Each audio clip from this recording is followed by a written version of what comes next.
अगर मैं आपसे पूछूं कि महाभारत का सबसे बड़ा कैरेक्टर कौन है, तो आप मे बी अर्जुन का नाम लोगे या फिर कर्ण का नाम लोगे। लेकिन महाभारत का सबसे बड़ा और सबसे इम्पोर्टेंट कैरेक्टर अगर मैं किसी को मानता हूं तो वो भीष्म पितामह आते हैं, क्योंकि ये एक ऐसे कैरेक्टर है जो कि बहुत ही ज्यादा पावरफुल के साथ साथ किसी में इतनी हिम्मत नहीं थी वो इन्हें मार सके। पूरे महाभारत के सबसे ज्यादा पावरफुल प्लस किसी भी चीज के पीछे भागने से मुक्त ये एक योद्धा थे। ये जितना ही पावरफुल थे, इनका जो जन्म था वो उतना ही ज्यादा इंटरेस्टिंग था, क्योंकि इनकी माँ इनको खुद बचपन में ही गंगा जी में डाल के इन्हें मारने वाली थी।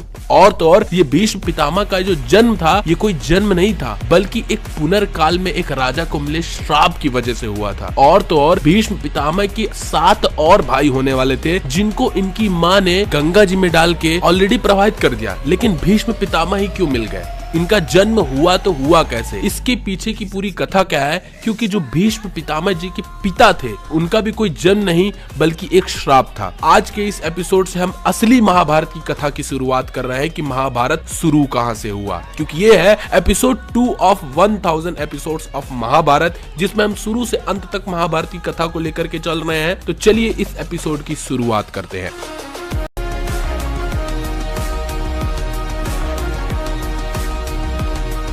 तो भीष्म पितामह के जन्म को समझने से पहले हमें इनके दादाजी यानी इनके पिता के पिताजी के बारे में थोड़ी सी एक कथा जाननी पड़ेगी। अगर आप मेरी पिछली वीडियो देखे होंगे तो आपको पता होगा मैंने इनके पूरे के पूरे एंसेस्टर्स यानी इनके पूरे पूर्वज को, महाभारत के सारे पूर्वज को मैंने अच्छे से एक्सप्लेन किया था। तो उसमें मैंने लास्ट में जिनका नाम लिया था वो थे राजा प्रतीप। अब राजा प्रतीप जो थे वो हमारे भीष्म पितामह के ग्रैंडफादर थे, यानी राजा प्रतीप के बाद उनका बेटा शांतनु होंगे और शांतनु के बाद भीष्म पितामह का जन्म होगा। तो हमें प्रतीप जी के बारे में थोड़ी कहानी जाननी पड़ेगी। तो ये जो राजा प्रतीप थे ये बहुत ही ज्यादा पावरफुल राजा थे और तो और धर्मनिष्ठ राजा थे। ये बहुत ही ज्यादा पूजा पाठ करने वाले थे और हमेशा तप में और पूजा पाठ में लीन रहते थे। एक बार की बात है, ये कुशल पूर्वक अपने राज्य पे राज्य करते हैं, लेकिन ये पूजा के लिए हरिद्वार जाते हैं और हरिद्वार जाकर के जहाँ से गंगा जी निकलती हैं वहां पर जाकर के बैठ के ये पत्नी के साथ गहन तपस्या में लीन होते हैं। तो उस वक्त जो गंगा जी होती हैं वो उन्हें देख करके बहुत प्रसन्न हो जाती हैं और वो अपना रूप एक बहुत ही सुंदर स्त्री में ट्रांसफॉर्म करती हैं। इतनी सुंदर स्त्री कि उन्हें देख के कोई भी मोहित हो जाए और वो अपना रूप ट्रांसफॉर्म करके राजा प्रतीप से प्रसन्न होके राजा प्रतीप के पास आती है। उन्हें थोड़ी देर तक देखती हैं और सीधा आकर के उनके दाहिने जंघे पे बैठ जाती है। दाहिने जंघे मतलब दाहिने थाइस पे आके बैठ जाती हैं सीधा। अब राजा प्रतीप को जब ये बात पता चलती है, यानी जब वो अपने होश में आते हैं, देन जब वो गंगा जी को देखते हैं, देन वो उन्हें पहचान नहीं पाते हैं कि ये गंगा जी हैं। देन वो गंगा जी को देख करके उनसे बोलते हैं कि हे सुंदर स्त्री, आप कौन हो और आपकी क्या मंशा है और आप मुझसे क्या चाहती हो। देन जब वो गंगा जी से ये बात बोलते हैं तो गंगा जी उनसे बोलती हैं कि मुझे आपको देख करके बहुत ही ज्यादा प्रसन्नता हुई, मैं आपको बहुत ही ज्यादा पसंद करने लग गई हूँ और मैं आपसे विवाह करना चाहती हूँ। राजा प्रतीप जब ये बात सुनते हैं देन वो ये बोलते हैं कि देखो सुंदर स्त्री, मुझे नहीं पता कि आप कौन हो और आप कहां से आई, और मैं ऐसे भी किसी भी स्त्री को एक्सेप्ट नहीं कर सकता और ये मेरे धर्म के अधीन है। अब राजा प्रतीप के बारे में मैं आप लोगों को थोड़ा सा बता दूं तो राजा प्रतीप बहुत ज्यादा एक धर्मनिष्ठ राजा थे। वो किसी भी स्त्री से ऐसे शादी नहीं कर सकते थे। वो उनके धर्म के खिलाफ था, मतलब वो उनके सिद्धांतों के खिलाफ था। इसीलिए वो गंगा जी को बिना जाने गंगा जी को सीधा मना कर देते हैं कि मैं ऐसा नहीं कर सकता। और ये बोलते हुए गंगा जी से ये भी पूछते हैं कि आप हो कौन। देन गंगा जी उन्हें अपना इंट्रोडक्शन देते हुए बोलती हैं, मैं जिहन्नु की पुत्री गंगा हूँ और आपका ये धर्मनिष्ठता और इतनी पराक्रमता जिसके बारे में बहुत ज्यादा जानती हूँ वो देख करके मैं बहुत प्रसन्न हूँ और इसीलिए मैं आपसे विवाह करना चाहती हूँ। अब राजा प्रतीप अपने रूल्स के काफी स्ट्रांग होते हैं, वो काफी सोचते हैं और सोचते हुए फिर से बोलते हैं कि देखो सुंदर स्त्री, मैं जानता हूँ आपके मन की भावनाओं को मैं समझता हूँ, लेकिन आप जो बोलना चाह रही हो वो मेरे कर्म के अधीन है, मैं वो कर ही नहीं सकता, वो मेरे फैसले में है ही नहीं। अगर मैं वो चीज करता हूँ तो वो मेरे फैसलों के लिए एक अपराध होगा। लेकिन अगर आप फिर भी ये बात बोल रही हो कि आप मुझे पसंद करती हो और मुझसे विवाह करना चाहती हो, तो पहली चीज आपने एक कानून तो पहले ही तोड़ दिया। आप मेरे दाहिने जंघे पे आकर के बैठी हुई हैं और दाहिनी जंघे पे अगर आपको पता हो तो हमेशा या तो बेटा बैठता है या तो बेटी या फिर उस बेटे की पत्नी। मतलब ये है कि दाहिनी जंघे पे स्थान कभी भी पत्नी का होता ही नहीं है, पत्नी का स्थान हमेशा बाएं जंघे पे होता है और आप दाहिनी जंघे पे बैठ करके उस रूल को पहले ही तोड़ दी हैं। तो इसी रीजन की वजह से मैं आपको पत्नी नहीं बना सकता, वो मेरे लिए एक अपराध के समान होगा। लेकिन मैं आपके लिए एक चीज कर सकता हूँ, अगर आप मेरे अभिलाषा के लिए आई हैं, यानी आपको मैं चाहिए या फिर आप मुझसे प्रेम करती हैं, तो मैं आपके लिए एक अच्छी चीज ये कर सकता हूँ कि अगर मेरा बेटा जो इसके बाद पैदा होगा, आप उसकी पत्नी बन सकती हैं। और ये चीज जैसे ही राजा प्रतीप बोलते हैं, गंगा माँ ये चीज एक्सेप्ट कर लेती है और एक्सेप्ट करते हुए राजा प्रतीप से बोलती हैं, ठीक है, मैं आपकी ये बात मानती हूँ, मैं आपके आने वाले जन्म लेने वाले बेटे के लिए वेट कर लूंगी और एक टाइम बाद मैं उसे शादी भी कर लूंगी और मैं उसे पसंद भी कर लूंगी। लेकिन मेरी एक शर्त है, मेरी शर्त ये है कि जब आपका बेटा आएगा और जब मैं उसे पसंद करूंगी, आपका बेटा कभी भी मुझसे ये ना पूछे कि मैं कौन हूँ, मैं क्या कर रही हूँ, और मैं जो भी उसके साथ रहने के बाद कर्म करूंगी वो कभी भी मुझसे उसके बारे में कुछ भी नहीं पूछना चाहिए। ये बात बोलते हुए जैसे ही वो प्रतीप से ये वचन मांगती हैं, प्रतीप इस वचन को एक्सेप्ट करते हैं और वो उनसे बोलते हैं कि मैं आपको वचन देता हूँ, मेरा बेटा आपसे कभी ये चीज नहीं पूछेगा, आप कौन हो, आप कोई चीज क्यों कर रही हो, आप कोई कदम अगर उठा रही हो तो क्यों उठा रही हो। ये चीज बोलते हुए गंगा जी उनसे प्रसन्न हो जाती हैं और वहां से अंतर ध्यान हो जाती हैं। उसके बाद राजा प्रतीप अपने महल में आते हैं और महल में आने के बाद अपने पत्नी के साथ तपस्या करते हैं और तपस्या करने के बाद उनका एक बेटा पैदा होता है। क्योंकि राजा प्रतीप एक बहुत ही धर्मनिष्ठ राजा होते हैं और इस वक्त बहुत ही ज्यादा शांत रह रहे होते हैं, इसीलिए उनके बेटे का नाम शांतनु पड़ता है। अब शांतनु भी एक बहुत ही महत्वपूर्ण और बहुत ही पावरफुल राजा होते हैं और जब वो शांतनु धीरे धीरे करके बड़े होते हैं, देन उनके पिता यानी प्रतीप जी उनको एक दिन बुलाते हैं और उनको बताते हैं कि बेटा, कभी भी अगर तुम्हें कोई भी स्त्री तुम्हारे पास आए और तुम उसे पसंद करो और वो तुम्हें पसंद करे और तुमसे शादी करने की इच्छा प्रकट करे, तो कभी भी उस स्त्री से उसके बारे में, अब वो जो भी काम करने जा रही है उसके बारे में मत पूछना, मतलब उससे रिलेटेड कोई भी चीज मत पूछना। और ये बात कह के राजा प्रतीप उनसे इस चीज का वादा करने को बोलते हैं। अब ये बात जब शांतनु सुनते हैं तो शांतनु कहते हैं, ठीक है पापा, आप जैसा बोल रहे हो मैं वैसा ही करूंगा। अब क्योंकि ये जो राजा शांतनु होते हैं वे धर्मात्मा राजा पूरे संसार में सत्यवादी के रूप में प्रसिद्ध हो गए थे। उनके इंद्रियां उनके वश में थी। दान, क्षमा, बुद्धि, लज्जा, धैर्य, उत्तम तेज आदि का सद्गुण उनके अंदर पहले से ही मौजूद था। इस प्रकार सर्वगुण संपन्न धर्म और अर्थ के साधक कुशल राजा शांतनु भरतवंश तथा पूरे राज्य की रक्षा करते थे। उनकी गर्दन शंख के समान थी, कंधे विशाल थे और मत वाले हाथी के समान पराक्रमी थे वो, मतलब बहुत ही ज्यादा पावरफुल। उनमें सभी रजोगुण, शुभ लक्षण सब कुछ प्रेजेंट था। मतलब उनके धर्मपूर्ण सदाचार को देखकर सब मनुष्य यही कहते थे कि काम और अर्थ से धर्म ही उत्तम है। मतलब वो इतने ज्यादा धर्मात्मा थे और तो और वो इतने ज्यादा पावरफुल धर्मात्मा थे कि बाकी राज्य के जो राजा होते थे वो उनकी क्वालिटी से सीखते थे और जिस तरीके से राजा शांतनु अपने राज्य को चलाते थे, बाकी राजा भी देख करके वही चीज कॉपी करते थे और उसी तरीके से वो भी राज्य चलाते थे। उनके अंदर कोई भी रोग और दोष नहीं था। और तो और जो राजा शांतनु होते थे उनको जंगल में पेड़ पौधे और पक्षियों और जितने भी जीव जंतु थे उनके साथ रहना बड़ा पसंद था। वो सभी जीव जंतु को अपने पिता यानी अपने से बड़ों की तरीके से ट्रीट करते थे, उनका पालन पोषण करते थे, उनकी रक्षा करते थे। उनके राज्य में पशु पक्षियों और हिरणों का इन सब का वध नहीं होता था और उनके राज्य में कोई भी काम शुरू करने के पहले यज्ञ होता था। और तो और एक बार तो ऐसा हुआ कि राजा शांतनु 34 साल तक वन में रहे थे। मतलब उन्हें वन से और पेड़ पौधों से इतना ज्यादा लगाव था। लेकिन असली कथा की शुरुआत यहां से होती है कि एक दिन क्या होता है कि राजा शांतनु जंगल में जाते हैं और जब जंगल में वो घूम रहे होते हैं उन्हें एक बहुत ही सुंदर स्त्री दिखती है। वो स्त्री को जब देखते हैं तो वो उनको इतनी ज्यादा सुंदर लगती है कि वो उसी के काम में, मतलब उसी को देख करके उन्हीं की नजरों में खो जाते हैं। एक टका बस वो स्त्री को देखते ही रह जाते हैं और वो स्त्री कोई नहीं बल्कि गंगा जी होती हैं। क्योंकि गंगा जी अब जो वचन प्रतीप ने उन्हें दिया था उस वचन को पूरा करने के लिए गंगा जी इनके सामने यानी शांतनु के सामने आती हैं। अब शांतनु एक ऐसे राजा जो कि स्त्री मोह से इतना ज्यादा मुक्त थे, फर्स्ट टाइम वो गंगा जी को देख करके उनके प्यार में मोहित हो गए। मतलब वो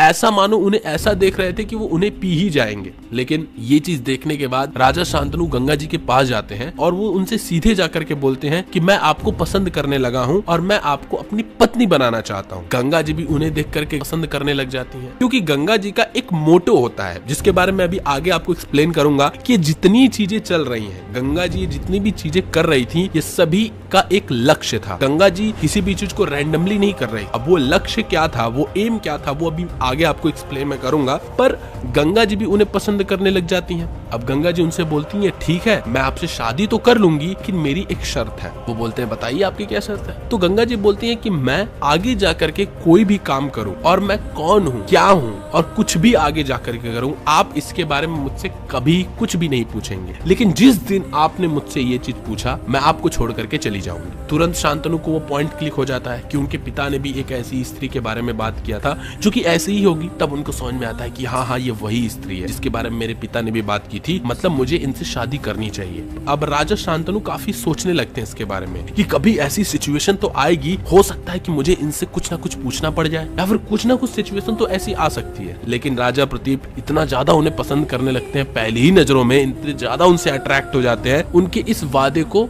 मान जाते हैं, मतलब इस वादे को एक्सेप्ट कर लेते हैं। एक्सेप्ट करने के बाद जब गंगा जी ये चीज देख करके बहुत प्रसन्न हो जाती हैं और उनकी पत्नी बनने के लिए तैयार हो जाती हैं। अब राजा शांतनु उन्हें अपने रथ पे बिठा करके अपने राज्य में लेकर के आते और उन दोनों लोगों की शादी हो जाती है। और राजा शांतनु गंगा जी से बहुत ही ज्यादा प्यार कर रहे होते हैं, लेकिन राजा शांतनु को ये नहीं पता होता कि ये गंगा जी हैं। और धीरे धीरे करके ये दोनों लोग साथ रहने लग जाते हैं और टाइम का चक्कर इतना तेजी से घूमने लग जाता है, मतलब राजा शांतनु अपनी पत्नी के प्यार में इतना ज्यादा मंत्रमुग्ध हो जाते हैं कि उन्हें समय का पता ही नहीं चलता कि कब 4 से 5 साल बीत जाते हैं। वो हमेशा अपने पत्नी के साथ रथ से जंगल में जाते थे, घूमते थे, टहलते थे और इसी के साथ उनका टाइम बीत जाता है। लेकिन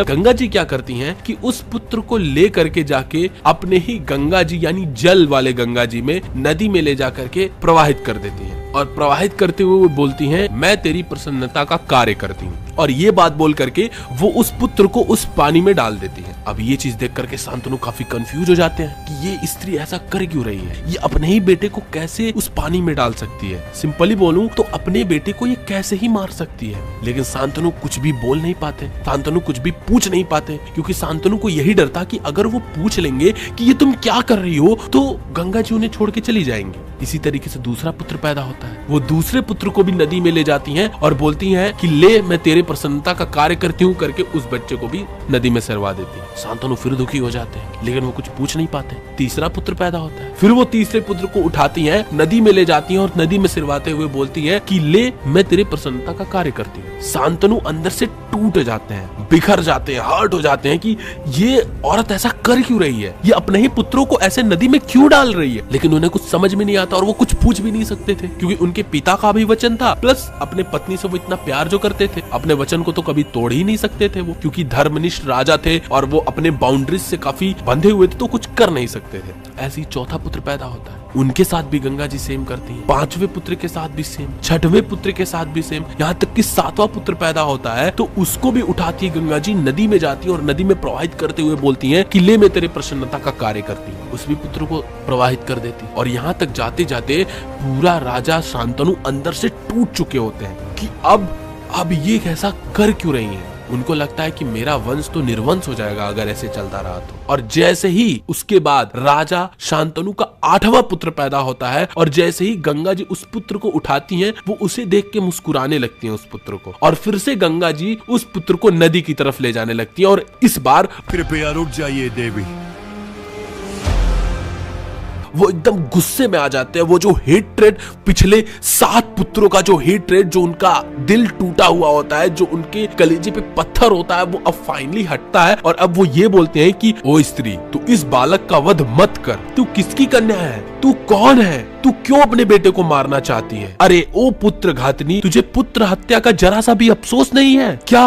कलेजा नहीं है तेरे अंदर? ये बात बोलते हुए राजा शांतनु गंगा जी का रास्ता रोक देते हैं और उन्हें आगे बढ़ने नहीं देते। और इस वक्त राजा शांतनु जो प्रॉमिस होता है उसे तोड़ चुके होते हैं, क्योंकि प्रॉमिस तो यही था कि वो कभी ये नहीं पूछ सकते गंगा जी से कि वो कौन है, वो क्या कर रही है और क्यों कर रही है। और इन्होंने तीनों ही प्रॉमिस तोड़ दिया एक साथ। प्रॉमिस तो एक ही था, बातें तीन थी। तुरंत शांतनु को अपना इंट्रोडक्शन देते हुए बोलती हैं, मैं जिहन्नु की पुत्री गंगा हूँ, देवताओं का कार्य सिद्ध करने के लिए मैंने तुम्हारे साथ शादी की। मतलब ये है कि गंगा जी ने शांतनु से प्यार किया, उनसे शादी की, लेकिन उनका मोटो अलग था। मतलब कहने का ये है कि ये जो बच्चे पैदा हो रहे थे ये सभी विधि का विधान था, ये सभी होना लिखा था, ये सभी करना जरूरी था। और यही बात गंगा जी शांतनु को समझाते हुए कहती हैं, तुम्हें लगता है कि सातों पुत्र को मैंने नदी में सिरवा दिया या फिर नदी में प्रवाहित करके उन्हें मार डाला, वो उनका कर्म था, वो उनके साथ होना था, क्योंकि वो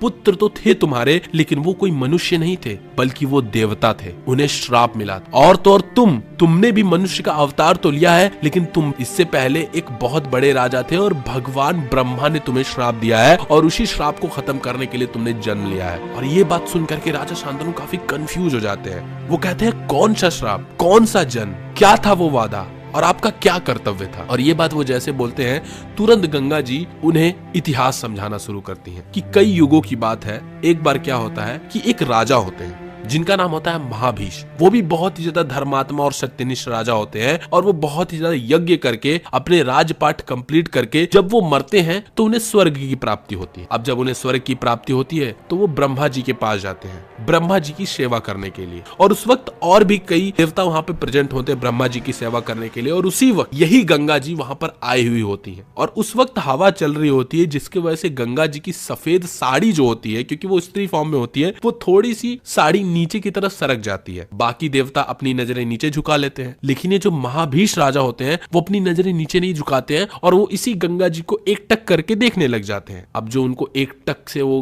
गंगा जी को देखने लग जाते हैं और जैसे ही ब्रह्मा जी ये चीज देखते हैं वो उसी वक्त महाभीष को श्राप दे देते हैं। और वो श्राप देते हुए बोलते हैं कि तुम जिस स्त्री को इस तरीके से निहार रहे हो, अब तुम इस स्वर्ग लोक से मृत्यु लोक में जन्म लोगे। मृत्यु लोक मतलब मानव लोक में, यानी धरती पे अब जन्म लोगे। और यही गंगा जी तुम्हें अप्रिय करेंगी। अप्रिय मतलब तुम्हें हर्ट करेंगी, तुम्हारी पत्नी बनके तुम्हें हर्ट करेंगी और तुम्हारे से वचन रखेंगी। और जिस दिन तुम हर्ट होकर के इनके ऊपर चिल्लाओगे उस दिन तुम्हारा ये जो श्राप है वो खत्म हो जाएगा। ये श्राप मिलने के बाद महाभीष राजा ब्रह्मा जी की आराधना करते हैं और इस श्राप को एक्सेप्ट करते हैं। एंड वही महाभीष राजा एज अ शांतनु का जन्म लेते हैं। मतलब ये जो शांतनु होते हैं वो और कोई नहीं बल्कि वही महाभीष राजा है। मतलब जो शांतनु का जन्म था ये एक श्राप था। और तो और उसके बाद ये कथा यहाँ नहीं समाप्त होती है। उसके बाद जब गंगा जी ब्रह्मा जी के पास से वापस आती हैं, देन उनकी मुलाकात 8 वसुओं से होती है। अब ये वसु कौन है? वसु जो होते हैं वो देवता होते हैं, ठीक है। तो ये 8 वसु होते हैं, इनको अष्ट वसु भी बोला जाता है, जो कि पृथ्वी, जल, अग्नि जैसे प्राकृतिक घटनाओं का प्रतिनिधित्व करते हैं। इतना जानो कि ये अष्ट वसु देवता होते हैं। अब ये अष्ट वसु की मुलाकात जब गंगा जी के रास्ते से होती है तो ये अष्ट वसु बहुत ही ज्यादा परेशान होते हैं और बहुत ही ज्यादा दुख में होते हैं। और जैसे ही वो गंगा जी से मिलते हैं वो गंगा जी से बोलते हैं कि हे गंगा, आपको हमारे लिए एक काम करना होगा। गंगा जी पूछती है कि क्या काम है बताइए। ये अष्ट वसु थोड़ी सी अपनी उन्हें कथा बताते हैं। उनकी कथा कुछ इस तरीके से होती है कि एक वशिष्ठ नाम के उस वक्त ऋषि होते हैं और वो जो ऋषि होते हैं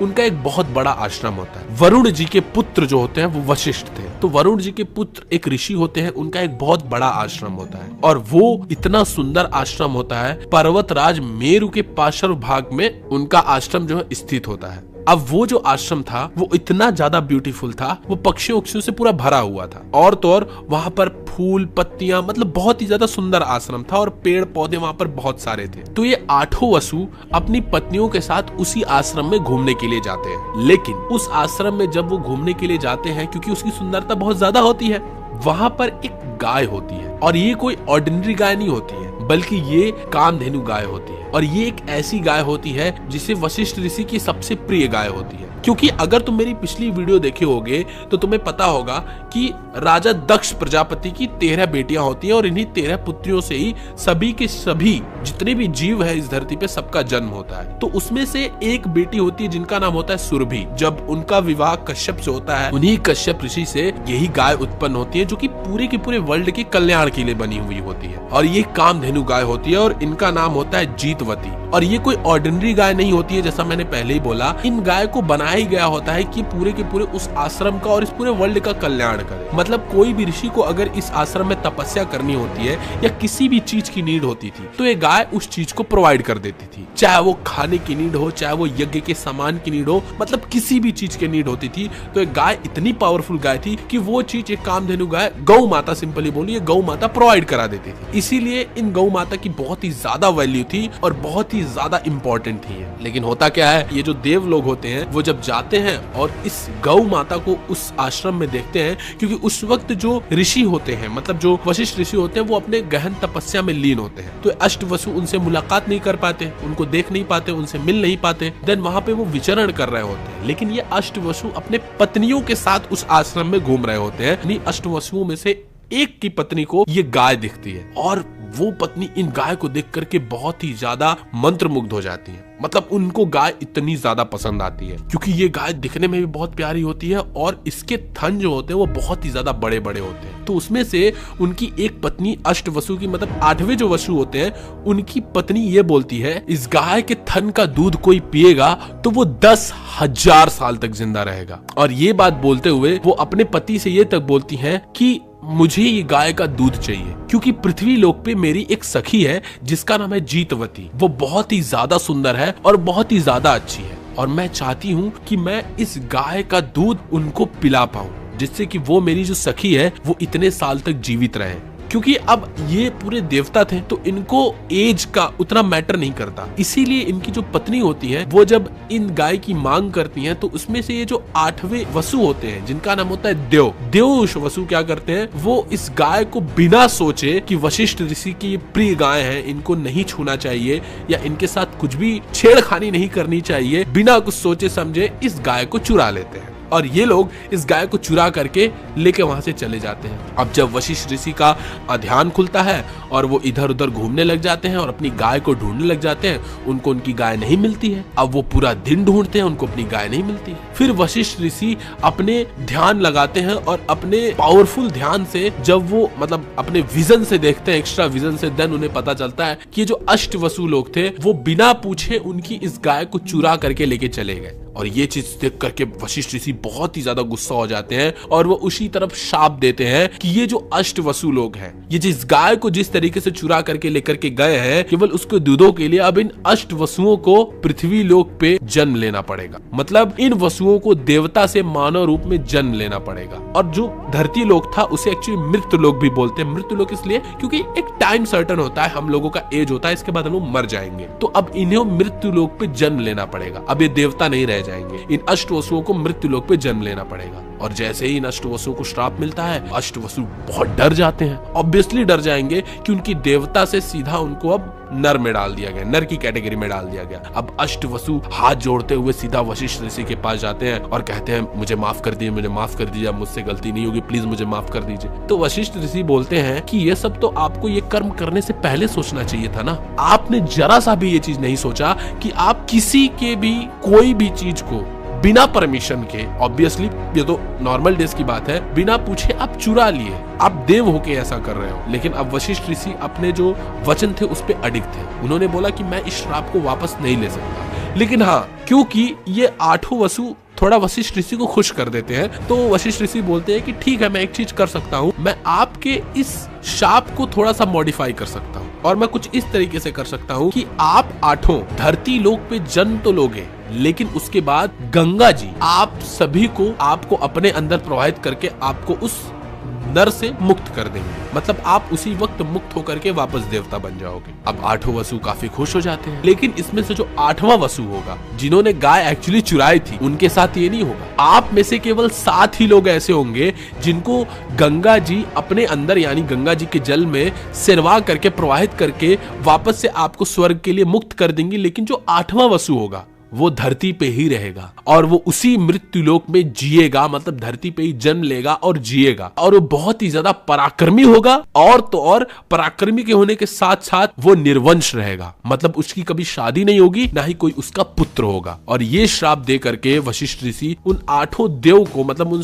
8 वसु को गंगा जी के पास जाने के लिए बोलते हैं। और यही 8 वसु फिर गंगा जी से मिलते हैं और ये पूरी कथा बताते हैं। और गंगा जी बोलती हैं कि ठीक है, आप लोग जैसा बोल रहे हो मैं वैसा करने के लिए तैयार हूँ। कुछ टाइम बाद, मतलब कई कालों के बाद, एक राजा होंगे जिनका नाम होगा शांतनु, जो कि अभी महाभीष राजा, उनको श्राप मिला है, वो शांतनु के रूप में जन्म लेंगे। मैं उनसे शादी करूंगी और जो हमारे पुत्र पैदा होंगे उन्हीं पुत्रों में 7 पुत्र आप होंगे, जिनको मैं तुरंत ही नदी में डाल करके, मतलब अपने ही अंदर डाल के प्रवाहित कर दूंगी। लेकिन जो 8वां पुत्र होगा, शाप के अनुसार मैं उनको नहीं मारूंगी, और शाप के अनुसार यही पुत्र जो होगा वो बड़ा होकर के बहुत ही ज्यादा कर्मवान, धर्मवान और बहुत पराक्रमी बनेगा, और इनकी शादी नहीं होगी और ये निर्वंश रहेंगे। मतलब सिंपली बोलूं, ये हमेशा सदाचार का पालन करेंगे। और गंगा जी यही पूरी की पूरी कथा शांतनु को सुनाती हैं, और शांतनु को सुनाते हुए बोलती हैं कि ये सभी पुत्र जो आपको लगते हैं कि मैंने उन्हें मारा है, बल्कि मैंने इनको मारा नहीं है, बल्कि मैंने इनको मुक्त किया है।